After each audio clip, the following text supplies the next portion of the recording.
Bonjour, c'est Fanny Gibault et je suis l'ancienne responsable marketing et communication de la banque UBS. UBS, c'est l'ancienne union des banques suisses qui donc devait aller au procès contre l'État français et qui, grâce à la loi Sapin 2, va pouvoir s'en sortir en négociant une amende sans reconnaissance de culpabilité. Je viens de dire des chiffres absolument incroyables, c'est-à-dire qu'UBS pourrait avoir une transaction à hauteur de 75 millions d'euros, alors que si elle allait au procès, ça pourrait lui coûter 10 milliards d'euros. Alors, au milieu de tout ça, il y a des lanceurs d'alerte, en tout cas sur l'affaire UBS, il y a notamment moi qui ai sorti ce livre qui s'appelle « La femme qui en savait vraiment trop », parce qu'effectivement, à mon niveau, je n'aurais jamais dû découvrir ce que j'ai découvert, qui est donc ce que vous avez entendu, puisque moi je suis dans ce combat depuis presque 10 années, l'évasion fiscale et le blanchiment de capitaux en bande organisée. Depuis, vous avez eu droit à l'affaire LuxLeaks, l'affaire SwissLeaks, l'affaire Panama Papers, l'affaire Bahamas Papers.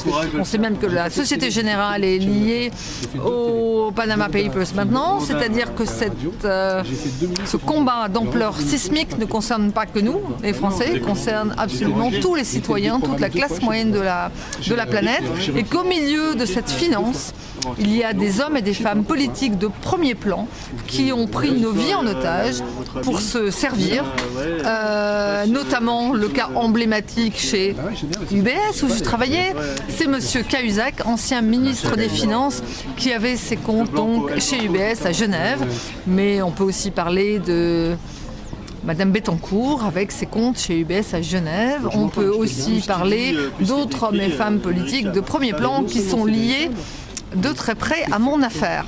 Donc, si je vous prends ces 10 dernières années, si je vous fais un zoom arrière, on a M. Moscovici, ministre des Finances, fin 2013, qui nomme à la commission des sanctions de l'AMF, donc l'AMF c'est les autorités des marchés financiers en France, le gendarme des banques, qui nomme donc à la commission des sanctions de l'AMF, alors que UBS est déjà mise en examen, la déontologue d'UBS. Donc vous voyez tous ces mariages incestueux entre les autorités de contrôle, qui sont là a priori pour contrôler les banques, ces mariages incestueux entre les politiques, les autorités de contrôle et les banquiers, ça suffit. Moi je milite pour que les dirigeants des banques et les responsables des banques aillent tous en prison.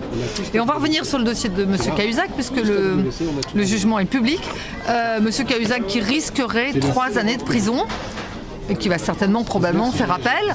Alors peut-être que j'ai mauvaise mémoire, mais M. Cahuzac n'a jamais fait une seule journée en garde à vue et il n'a pas eu les menottes une seule fois. Il n'est pas parti du palais avec les menottes.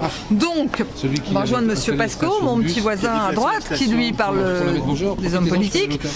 Comment se fait-il que dans le jugement de M. Cahuzac, il y ait une inéligibilité de 5 années?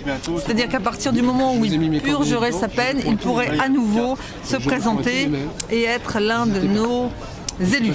C'est juste inacceptable. Nous sommes la démocratie qui n'en a que le nom, nous sommes que le pays des droits de l'homme qui n'en est que le pays de la déclaration des droits de l'homme. J'arrive de Moscou où j'ai donné 4 interviews télévisées.